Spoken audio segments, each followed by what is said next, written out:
Girlfriend cheated. My best friend. Background: me 25 meters.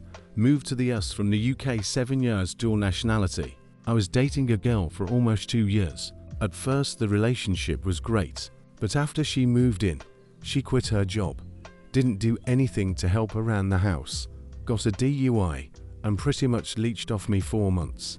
Fast forward to May 2023. I was ready to kick her out at this point. She would constantly beg me not to, and say how much she needed me, and threaten to kill herself on a daily basis. But the problem was my childhood best friend was coming to visit for 2 weeks, a trip we had planned a year prior. My girlfriend agreed we'd sort everything out after he went back home, so I could enjoy time with friend I haven't seen in 5 years. Friend stays with us in the spare room, my house, for 2 weeks. First week was good and all 3 of us had a good time.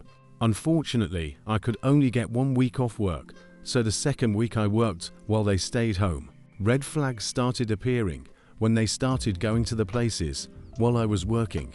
Places that me and my friend had planned going to, like sporting events and traveling, etc. He would choose to do stuff with her over me all of a sudden, and they were acting super suspicious constantly. Evidence came undeniable when I saw my girlfriend's lingerie on the floor when I came home early when I found it. They weren't home and I called him on the phone and asked him, "Do you want to tell me what's on with you? Because I'm not stupid." He instantly replies, "Have you been spying on us?" That was all I needed. Girlfriend messages me saying, "We're staying at my mom's for the night. We'll be back tomorrow for my stuff." You may call me petty for this, but if you could experience my emotions at that point, you would do the same. I spent the next 6 hours throwing out every single one of her possessions. She never cleaned her cat's litter boxes, so I shoved them in her trunk of her car at the bottom, and then shoved all her clothes and items on top until her car was filled to the top. Any door you open would result in an avalanche of dirty clothes, boxes of random stuff and cat poop. When the car was filled, the rest was thrown on the ground in a pile and got rained on. I text her one last time to tell her to grab her stuff ASAP. Do not come in the house, as it will be locked. Luckily, she didn't have a key at this point. I blocked them both on pretty much everything. I left a note on her car, simply saying, "Do not contact me ever again." I cancelled her phone line and reported her phone lost and stolen, so that phone or number could never be used again, and there's paying for both, of course. I didn't see the reaction when they pulled up to her car the next day, and I really wish I did. I was so exhausted from the night before. I slept all day. When I woke up, everything on the ground was gone, but her car with all her stuff was still there. 2 weeks pass and the car is there. I would laugh anytime I look at it, thinking about when that car door first opens and the smelly avalanche that follows. Unfortunately, I never witnessed her pick up the car.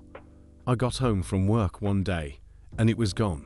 If you're wondering how I got my revenge for the dude, he was living with his girlfriend and their kid back in the UK. I knew that he would spend every waking moment full of anxiety waiting for me to tell his girlfriend everything that happened. Some time passed, haven't talked to either of them since and still had them blocked. All of a sudden, I'm getting messages from his friends from the UK asking me if I'm okay. Turns out this dude was bragging to all his friends about how he was fucking his best friend's girl behind his back. They all asked me for the real story, since this dude couldn't get his story straight. I told them what happened. That information reached his girlfriend, and he ended up getting kicked out.